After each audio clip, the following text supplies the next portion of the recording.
赖明成，陛下，你参范家父子是什么罪名？陛下，范家牵扯抱月楼一案，身为朝官，私开青楼，与理不合，范家教子无方，有损官声，范家父子皆该担责。好像还死了人。陛下，杀人一案牵扯到二殿下，臣想一件一件的讲。范建，臣在。你想说什么？回陛下，臣次子范思哲顽劣少礼，被人瞒骗，确实是抱月楼东家。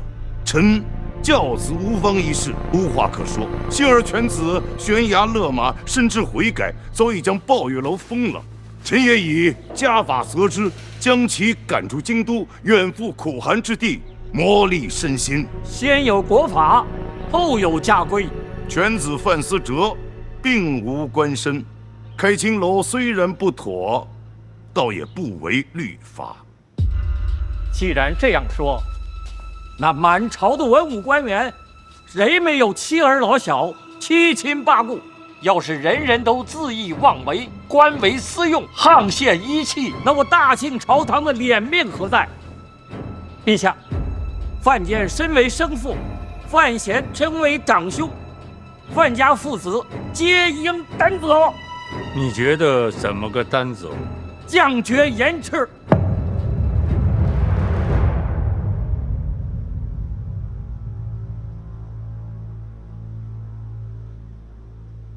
林香，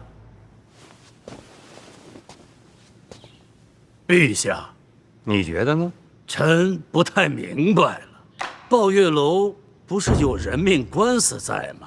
这都没说清楚，怎么又聊上家规了？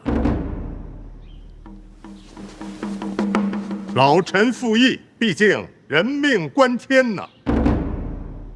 言之有理，人命关天，查无实证。范家的事儿，稍后再说吧。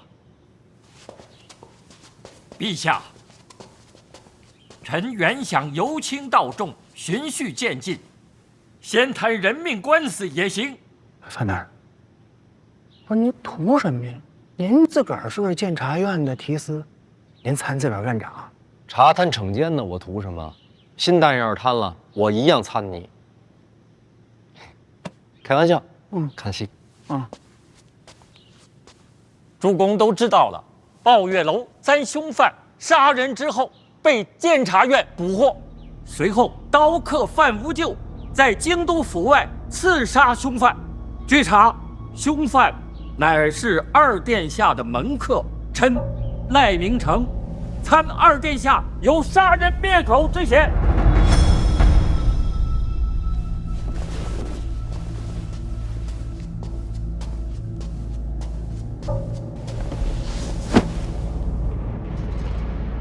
儿臣御下不言，勿信奸佞。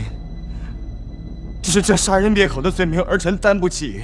范无咎已经供认不讳，诸多恶行真的是他一人所为，儿臣也是遭贼人蒙蔽，悔之晚矣。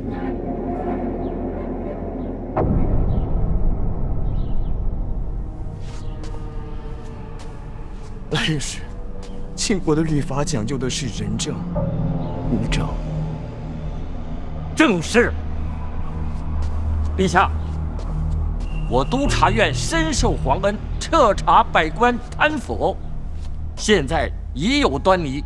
经过细查，在前一份的名单上又查出京都15名贪官的名字。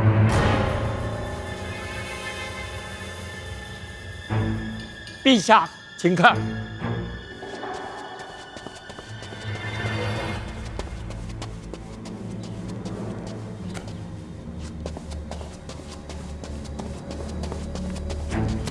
陛下，范闲出使北齐归来，向陛下提起二殿下和长公主携手北齐走私一案。如果这是真的，那大批的银两哪里去了？这15名官员都有大量的钱财来路不明，而且他们都与二殿下来往密切，这臣就要问了：这走私来的银两，二殿下是不是都用到了贿赂百官的身上？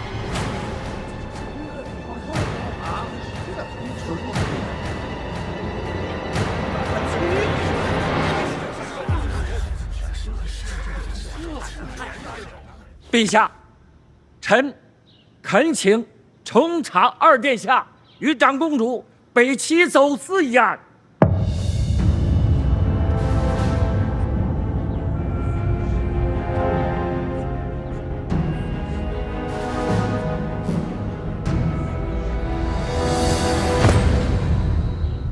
不准！陛下三思啊！走私一案查无实证，纯属揣测。这事儿就到这儿。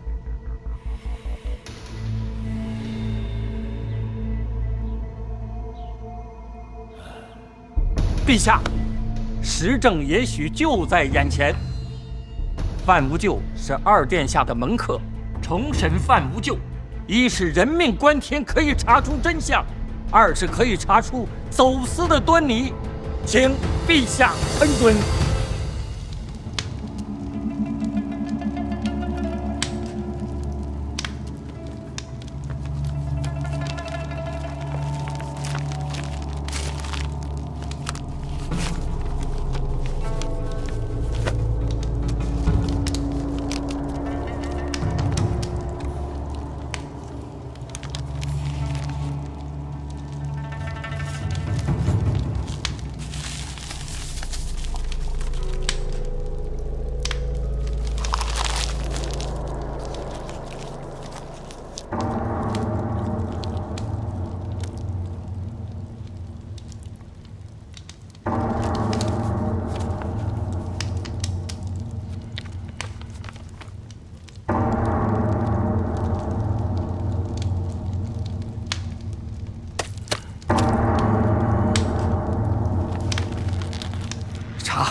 查，说的太对了，一定要查，我100个支持。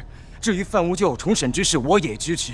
有赖御史在，鲍玉楼之事定能查出个水落石出，还我一个清清白白。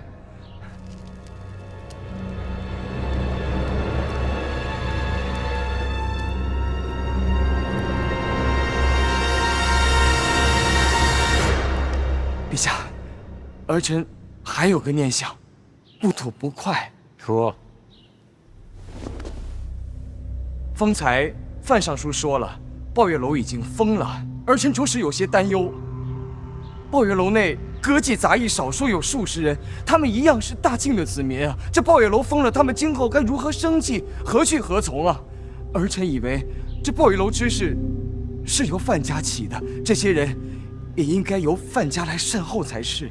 有道理，抱月楼善后之事我接着。麻烦问一句，还做老本行吗？那自然不会再做青楼。那就太好了。李承泽，传旨，禁足你半年，自省其身。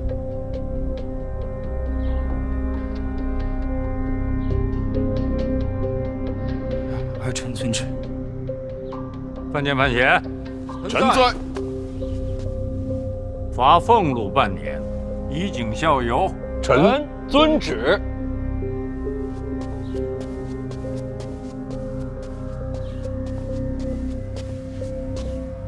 赖明成，陛下，赖御史，满意了？陛下，范家父子有损官声，降薪半年，处罚太轻，难以服众啊！你还想怎样？将军，家风确实不严，但是罪不至此吧？陛下，三思啊！陛下，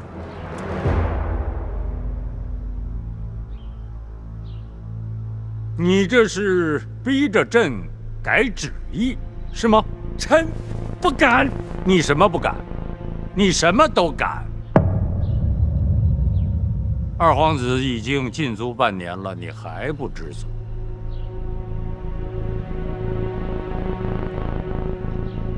好了，今天大体都有个了断。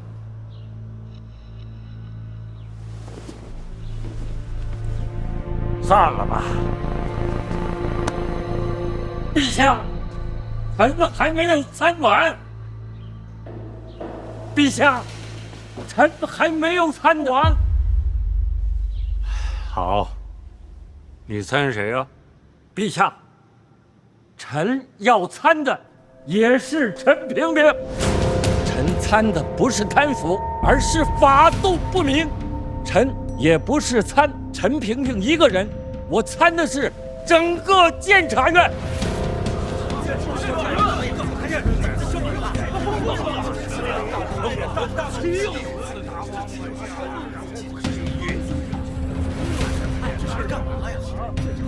陛下，监察院成立至今，麾下用人良莠不齐，诸般形势素有狂悖，朝堂上下、敌国境外，诸事皆有涉足，可谓权力滔天。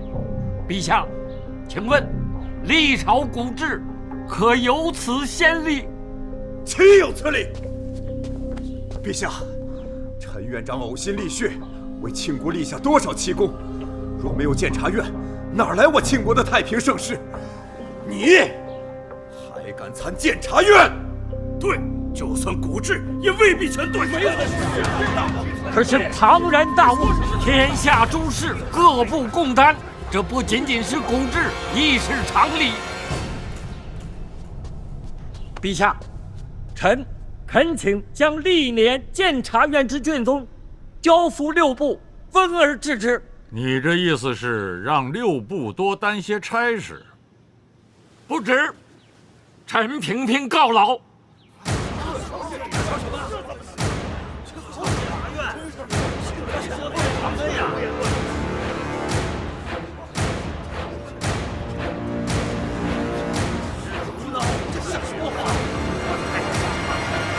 百官都觉着监察院终究是利大于弊，那说明6部有昏昧。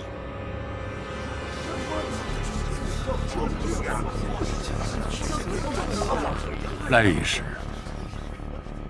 监察院这些年来还是立了不少功的。可法令不明，后患无穷啊！陛下，这陈平平还在国法辖制之下吗？你的意思是天下人皆醉，唯你独醒？陛下要三思啊！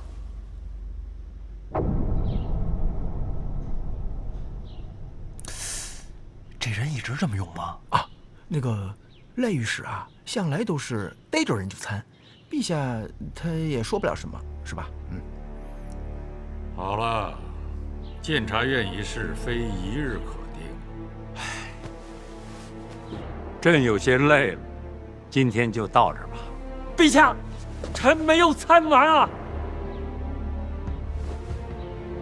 好，你还参谁呀？陛下，最后一个。说，陛下，监察院威压6部，用人不明，这只是表象。正所谓正本清源，朝堂错漏，百官有责。然而并非根本。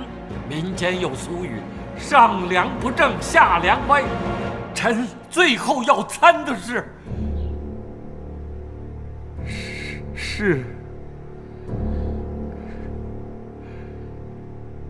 说，大胆的说。是陛下。那你不要！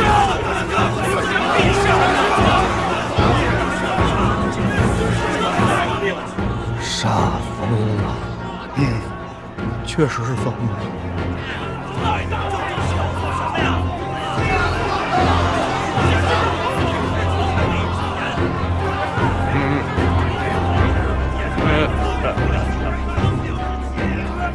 陛下，人非圣贤，孰能无过？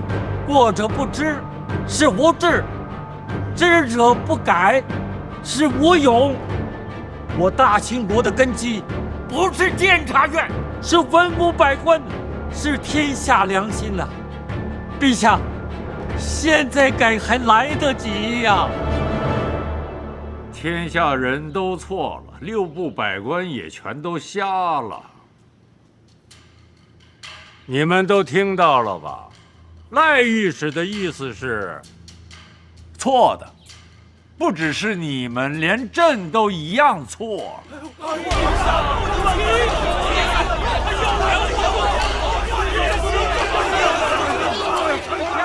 陛下英武，天资过人，但人非圣贤，臣怎能知错不戒呀？陛下，赖明成攻侮陛下，无惧无杀，此人狂悖之极也，简直是畜生啊！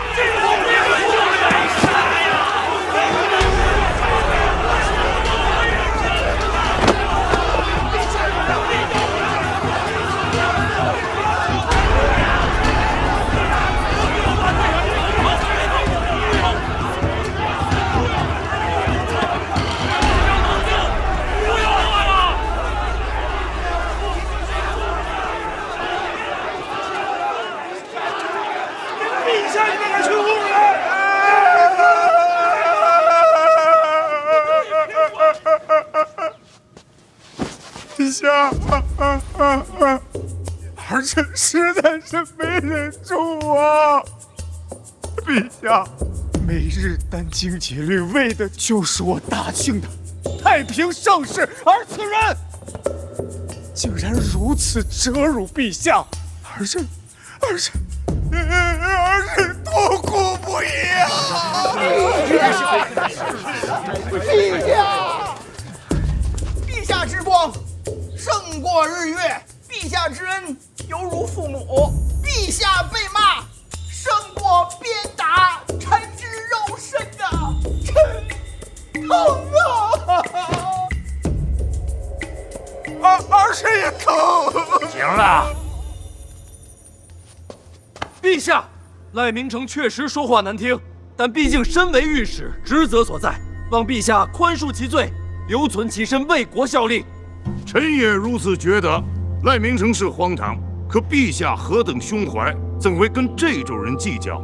训斥责罚一番，也就罢了。你们的一番苦心，朕看到了，也听到了。陈院长，陛下，臣是被参之人，无权评论。秦将军，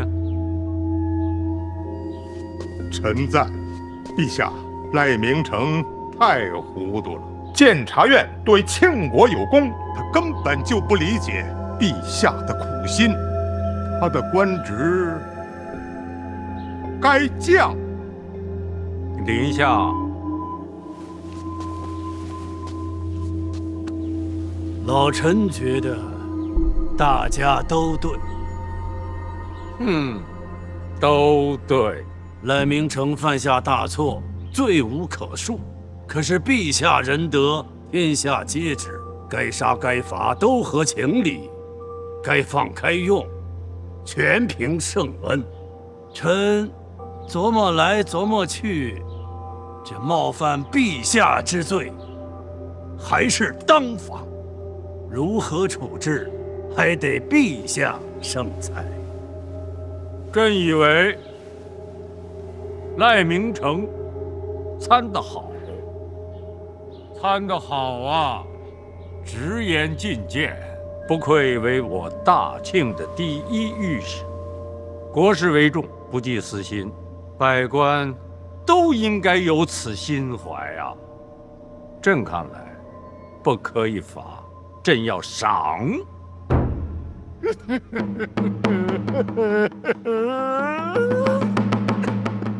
你怎么没完没了啊？陛下，臣心中现在是既悲痛又感慨。陛下被参，臣痛苦万分。但是有赖御史这样的清官名臣，臣又感慨万千。所以此时此刻吧，臣是悲喜交集呀，也不知道应该哭还是应该笑。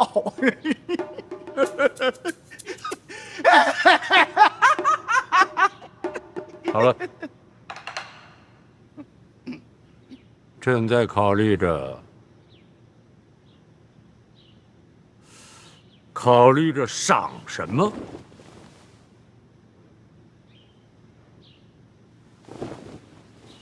陛下，现成的，范闲参我呈上去的珠宝。陈院长格局小了，我堂堂的大庆御史怎么会是贪财之徒呢？哎，林相，陛下，古往今来，御史一生追求的是什么？御史直言见君，唯求青史留名。青史留名，廷杖。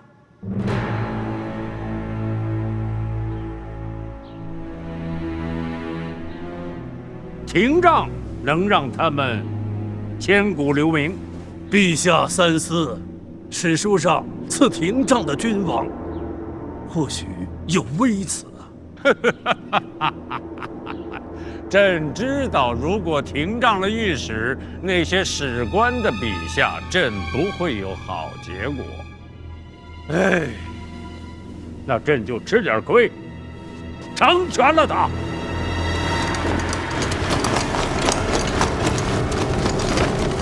大家好好学学。陛下不昏是我昏呐！陛下，赖御史查惩贪腐终究有功。你这么袒护他，好，赖御史的监刑就由你了。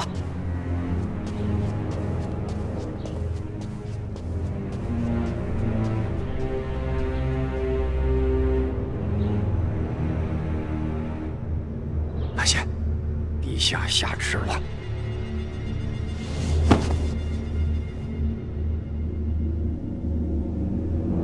臣接旨。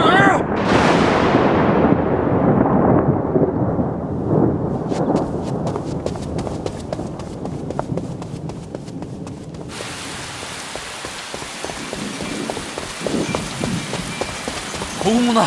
赖明成呢？不知道。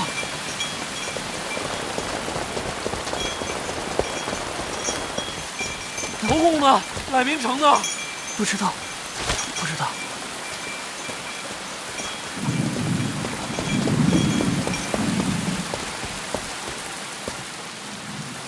范闲奉旨监刑，赖明成在何处听杖？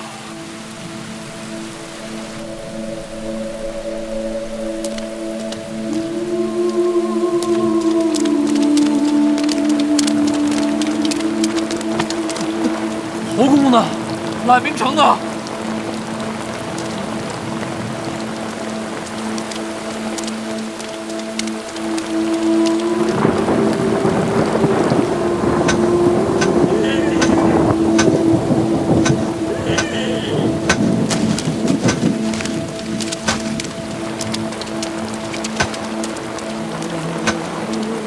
小辉大人，您怎么来了？陛下让我监刑。哟哟，朕好大度上下。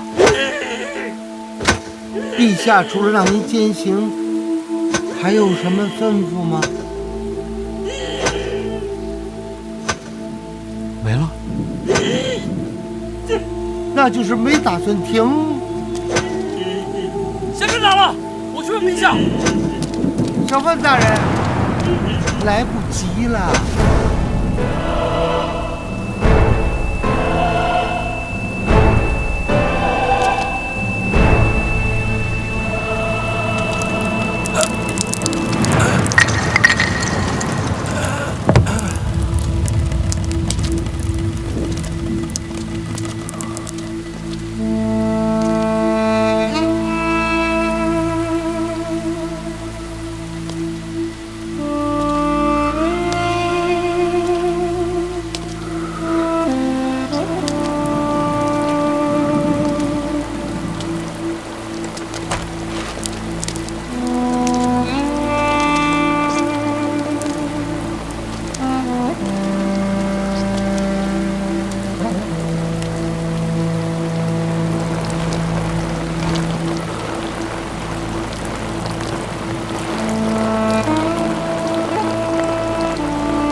大人，到监察院了，院长像是在等您。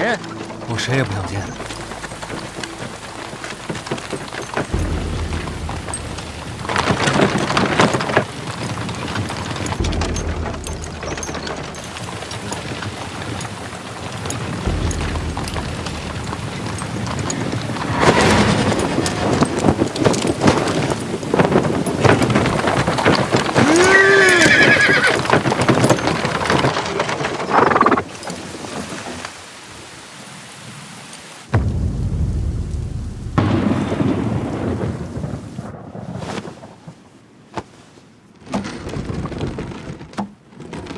这个房间你没有来过，很少有人能进来。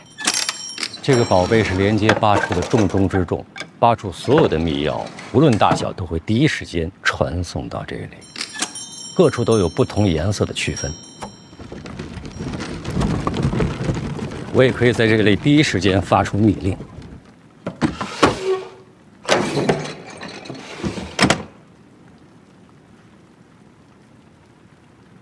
这个宝贝还是你娘留给我的。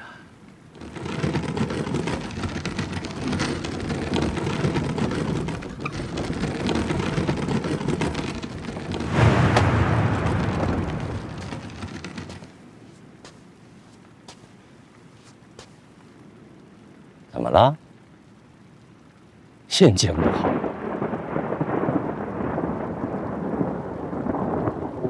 我想不明白。为什么要把赖明成活活打死呀？不是说以前指着陛下的鼻子骂都没事吗？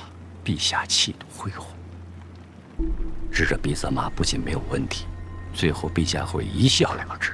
那为什么这次就把赖明成打死了？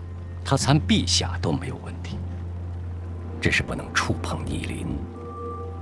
监察院是陛下的逆鳞，倾国中兴才是陛下的逆鳞。那要照这么说，难不成有史以来敢参监察院的全都死了？参过监察院的御史很多，赖明成是第一个被杖毙的。那赖明成跟以前那些人有何不同啊？赖明成是不是找过你？是啊，共同查案。督察院查贪腐掉线案卷并不是绝密啊。陛下是这个监察院之所以独立于六部之外，就是防止有些人把手伸得太长。我不该答应他，是我把他害死的。不是你，你答不答应都无所谓。赖明成决定选择你去找你的时候，他的命运已经迎来了终点。找我，就是他的死因。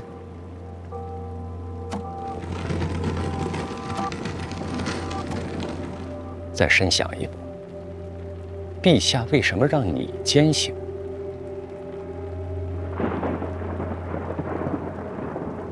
你是不是还欣赏赖明成？是。你知道吗？督察院那些御史在替赖明成收尸的时候，所有的人都对你恨之入骨。从今天开始，督察院所有的人都不会与你为友。你要接受内库，你要接受监察院。如此重任的臣子，亘古未见。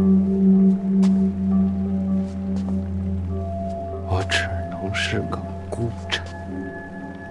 天威难测，圣心如渊，这8个字记在心里。联合监察院，弹劾监察院，再加上找我，这就是他的死因。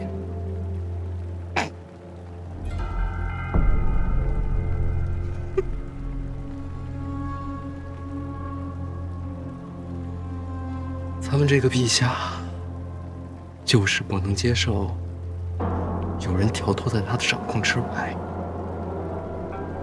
可我就不明白了，这国法也好，监察院也好，不都是为了天下的万民吗？万民和陛下到底哪个重要？这些话从今天开始一定埋在心里，永远不要说出口。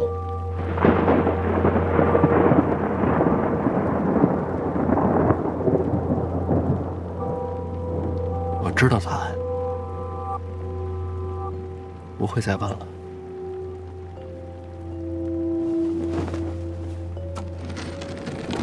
总是有些人走和陛下不一样的路。我娘吗？已经死了。是。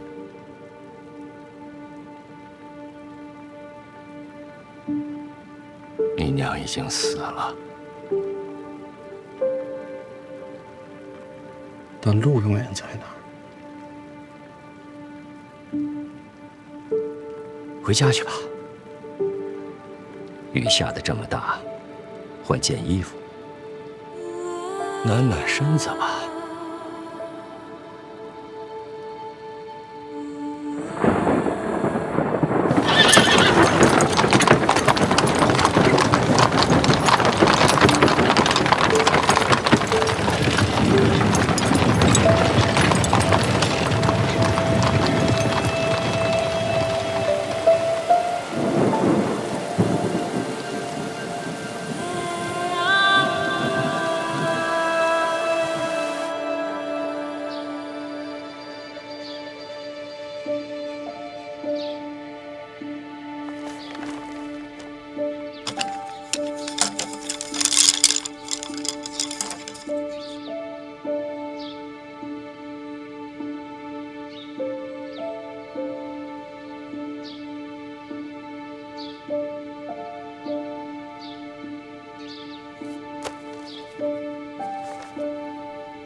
读书也不急于这一会儿，困了就歇会儿。那怎么能行呢？这么多书还没背呢。这些好像都是我的书吧？对啊，全部都是你的医书。我说怎么书架上少了那么多？怎么突然想起来学医啊？帮你啊。帮我？哦。上次爹装病，幸亏你下毒才躲过一劫。后来我打听了，这毒理呀，亦是医理，所以我学医。万一哪天需要装病你不在家，我可以来啊。学医很苦的。我不怕，这些书我都背了大半了。也不急于这一时。哥，要不你考考我吧？不用，你背你的，我就坐会儿。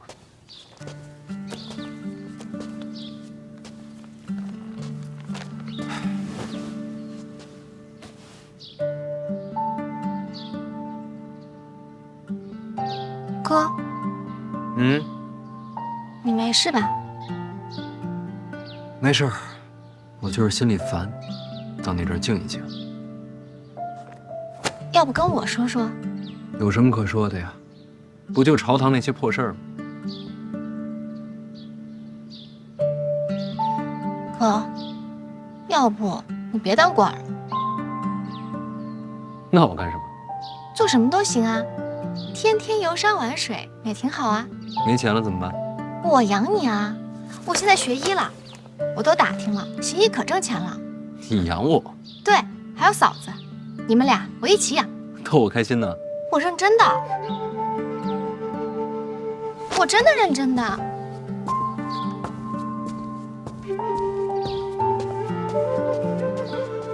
好，要是我真有一败涂地、无处可逃的一天，就靠你了。不会有这么一天的。若是真有了，我保护你。一言为定。谁变谁小狗。想学医，光靠背书可不行，在这儿等我，给你找个东西。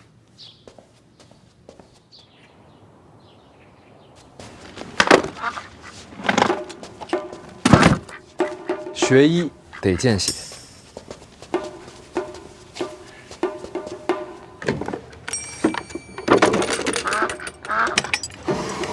先开膛破肚，再伤口缝合。用这个比以前强多了。当年老师教我的时候，我剖的都是尸体。活着剖，那也太疼了。格罗方，3处特制的迷药，保证无痛。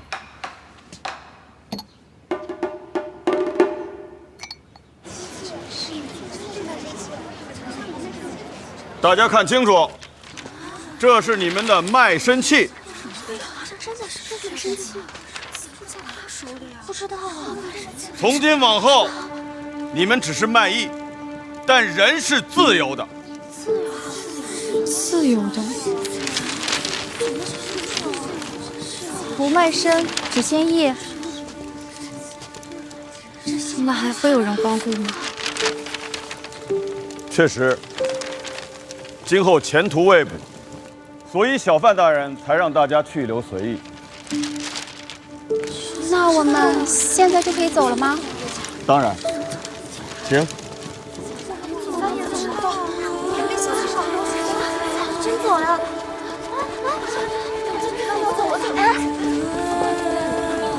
把这么多的东西走开。小范大人可以命令我们留下来的，根本没必要让我们自己做选择。我们的命别人来定，早都习惯了。他说他不喜欢。小范大人还说，你们的命应该自己定。我想留下来试试。好，欢迎桑文姑娘加入抱月楼。我也想留下试试。我也想留下试试。我也想留下试试。第一次决定自己的命运，我们愿意相信小范大人。我也想留下。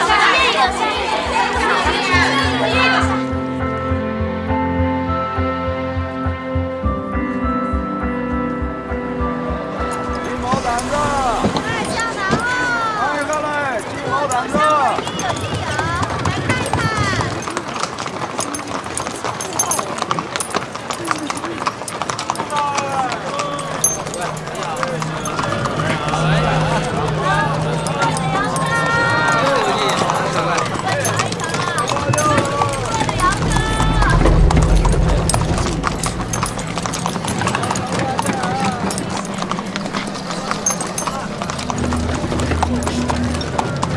大人，这看着不对啊！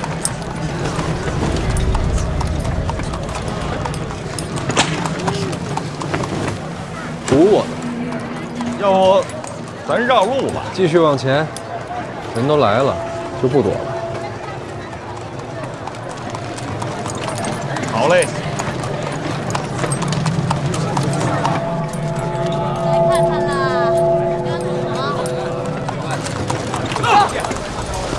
上！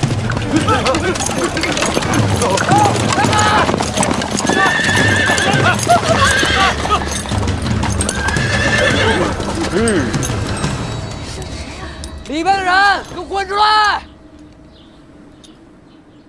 大人，这几个来头可是不小啊！这家里边，不是国公就是王侯。勋将子弟啊，勋贵子弟吧？想必也有将门之后吧？这也对，但是在这大庭广众之下，咱不好动手啊。这几个啊，不敢出来，我都给您记着。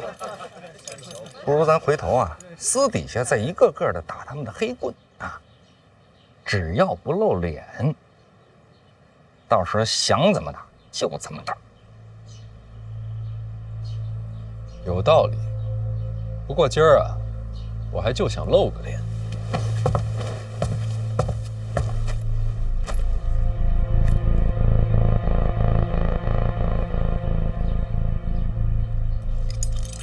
你就是范闲呀？听说抱月楼是被你小子给接下来的，能不能少说两句废话？你知道抱月楼是谁的产业吗？你小子没这个资格接，这是咱家殿下的产业，识相点，把楼给还回来。小爷我饶你一命啊！三皇子，我猜猜，他自个儿都不知道吧？这是想把抱月楼抢回来，在皇子面前长个脸。哼！你笑什么呀？你知不知道你这么做是害他？吓唬谁呢？把楼交了，你信不信？你不交这楼，小爷我今天就能让你死。不信？真不信小爷敢在这儿杀人呀？哟！兄弟们，上！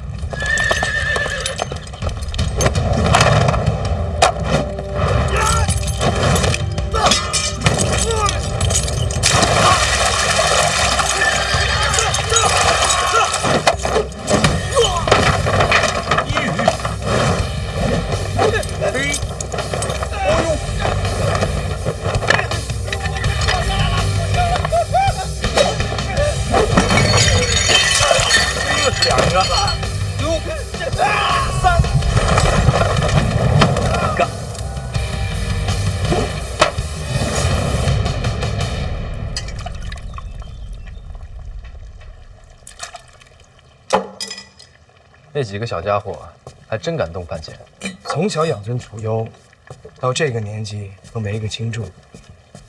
那咱们该好好准备准备，看看怎么借此机会针对范闲。他不是一直想要个公道吗？那咱们就给他个公道。去趟叶府，找叶灵儿，就说我禁足在家，不便出门，劳他大驾，亲自来见我一面。人家未必会来吧？就说是我与范闲的争斗，他会来的。这叶姑娘跟郡主走得近，跟范闲关系也不错，要斗范闲，她不可能吧？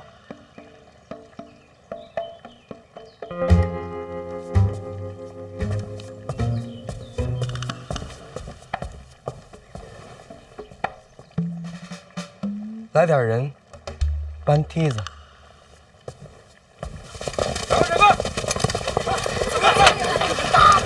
检察大人，属下来迟。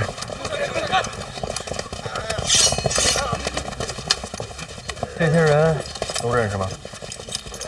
认识啊，这些个家中长辈都是朝中。你确定你认识？属下眼花了。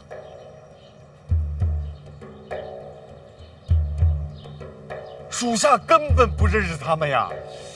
这些个家伙，他们身份不明，当街阻拦提司车驾，属下是不是应该把他们抓了？听你的。押回去。是。你们敢抓小爷，请去满门抄斩！各位，行行好，少说两句吧。人呐，闹事的都是虚名。真抓呀！抓呀！然后呢？然后从他们身上搜些银子，把这店家给我赔了。臭崽子，下手没轻没重。咱家大人，胜吧，闲吧，去吧。这应该是2殿下的手笔呀，逼着您跟3殿下翻脸呢。我知道，咱不上当，回一处。好嘞，把严书交出来，驾！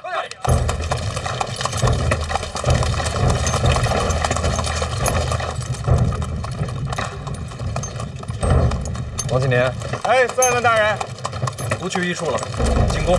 不是大人，咱不是说咱不上当吗？退一步越想越气，忍不了。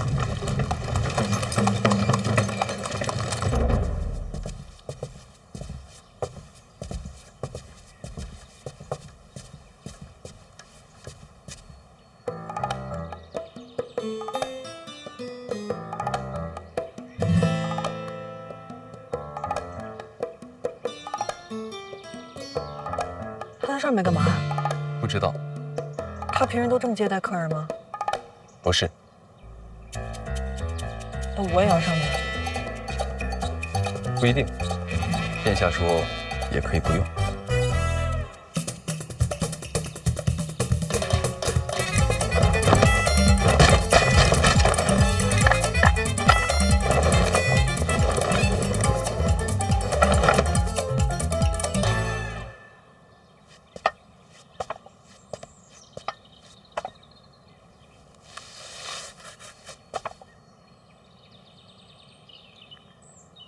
谢谢你能来，这些都是为你准备的，随意。你为什么坐这儿啊？如果我说我跟范闲都是误会，你信吗？你们都闹成那样了，可是我心里还是很欣赏他的。那你跟他说呀，找我来做什么？他不一定会来，误会太深。其实我对他从来没有阴谋诡计，不信你看我眼睛，我以皇族的尊严发誓。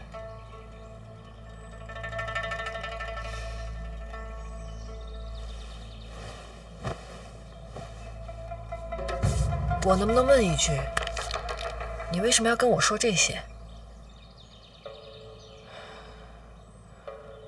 被逼无奈呀。那你倒是说说，谁这么有本事，敢逼皇子？陛下，我想远离纷争，他不让啊。在群臣面前说我贤德兼备，13岁封我为王，15岁旁听朝政，他不让我离开京都，给我机会结交群臣，广结党羽。你让太子怎么想？说我不想争太子心吗？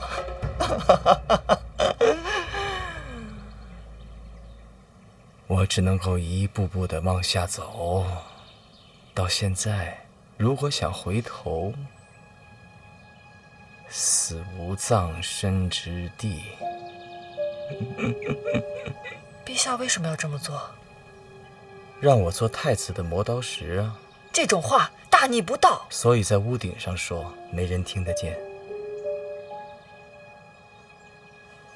你怕别人听见，干嘛要跟我说？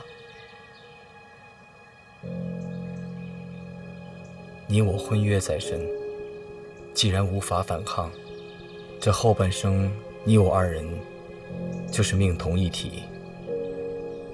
如果这世上一定要找一个人敞开心扉，应该就是你啊。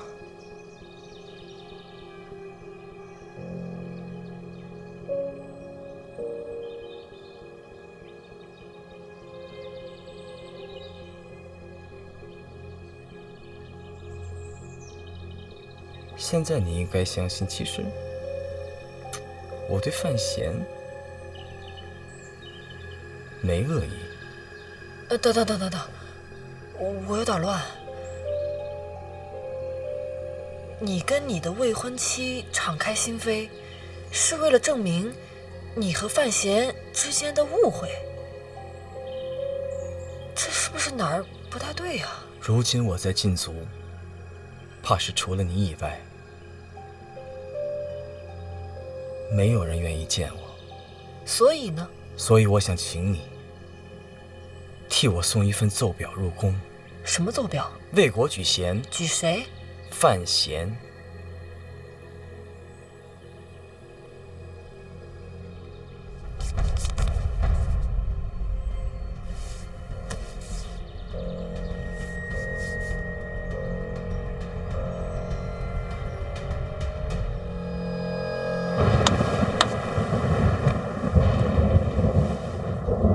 接着说，监察院最新消息：各府子弟当街拦截范闲车驾，范闲出手击伤3人，现在所有的人都关在一处。这是多大点的事儿，你就跑朕这儿来了？不是，到陛下这儿来躲清闲来的。陛下不知啊，现在各位国公都在监察院门口找我放人呢。所以你躲进宫了。现在京都城内外只有陛下这儿最清闲。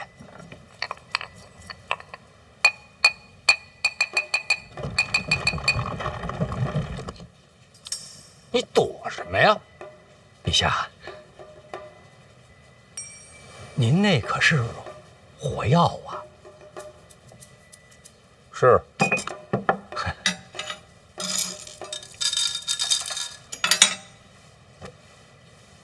我问你，你们医处是不是不想放人？回陛下，抓人的是范闲，要想放人的话，也得找范闲才行。你们找范闲啊？范闲现在也躲在宫里。跪下！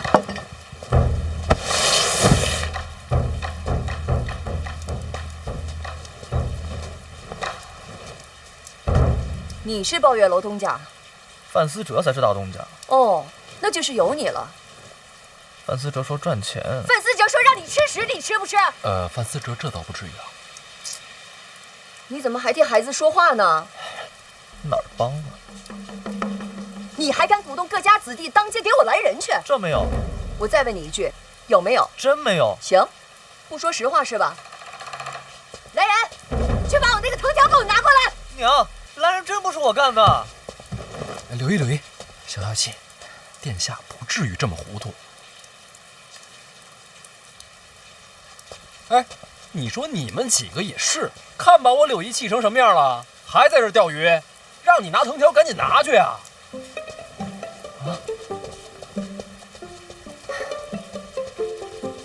我让你不说实话，你说不说啊？疼，不说是吧？哎呦，说不说？娘，说不说？哎说不说？娘，别打！臭小子，整天柳姨消消气，看你还跑不跑？跑不跑？让你跑，让你跑！打死我！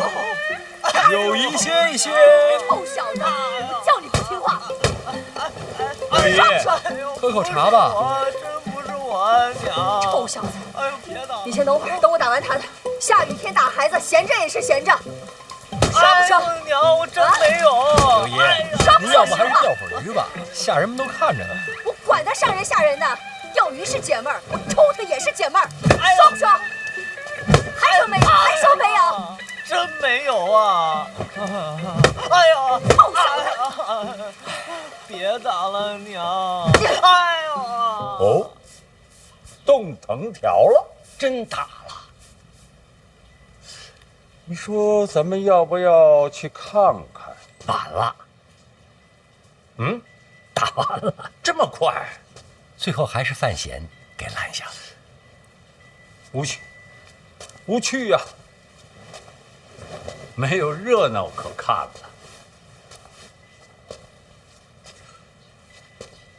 朕想问，为什么宫里的事儿总是你比朕先知道呢？因为监察院就是陛下的耳目。看来赖明成说的一点都没错，监察院已经做大，无人能管了。说的没错，有道理。请陛下三思。三思？你总让朕三思。思什么？赖明成不管说什么都是错的，因为他是被陛下杖毙的。如果他说的都是对的话，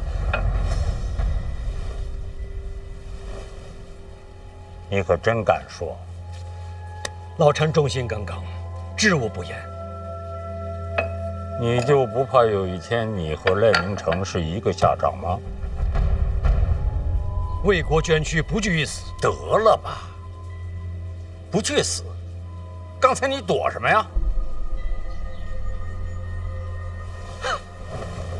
陛下，这死亦有轻重之分。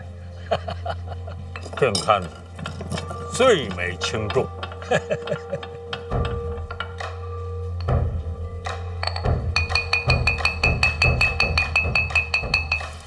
这孩子嘴真硬。消消气啊！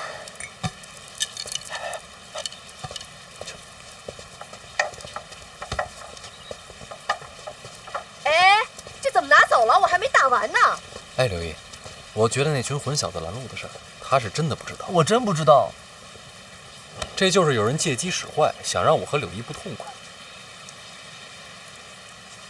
以后少往宫外跑，听见没有？哦，贤儿，以后啊，你帮我多照应着。要论亲戚，这孩子还得叫你一声大表哥。刘姨别这么说，殿下是皇子，皇子也得认亲讲理啊。叫人，大表哥。孩子瞧着真喜庆。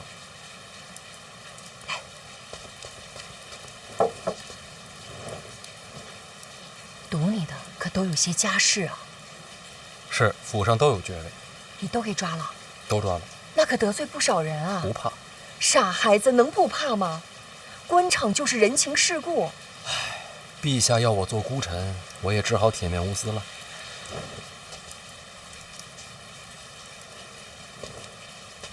别出去瞎传话，听见没有？不敢。你也是，什么都敢说呢。外面不说，柳姨不是外人。这也真是难为你了。柳姨，这几日千万别让他出门，就怕别人还在等机会。你放心，我盯着，绝对不让他出门。那我走了。哎，不急，再多说一句啊，毕竟你是这孩子大表哥，还沾着亲呢。没事多来看看他，也替我管教管教。这瞧着不顺眼就直接打，怎么打都行。啊什么啊？我意思，表哥你以后常来啊。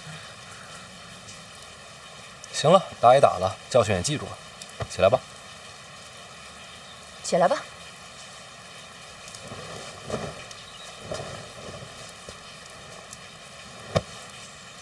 抱月楼还去吗？不去了，我那是被骗的。那抱月楼以后是表哥的。柳姨，那我真走了。哦，对了，宫里送来了一些酸酪，你不是爱吃吗？我差人给你送到府上去。酸酪浓郁可口，柳姨有心了。留下吃个饭再走吧。别了，一堆国公等着呢。贤儿，那你路上小心点啊。好，多谢刘姨。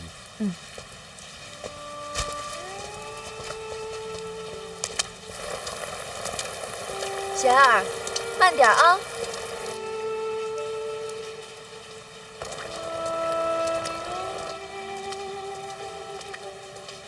唉，以后常走动吧。跟大表哥，可他还跟二哥在斗着呢。老二都禁足了。我跟你说，往后你能不能求个安稳，或许就看你这个大表哥的了。这次抱月楼的事儿，就是有人故意给你挖坑。这皇宫大内险过深渊绝境，其实娘不希望你留在京都的。你能明白吗？娘，我明白。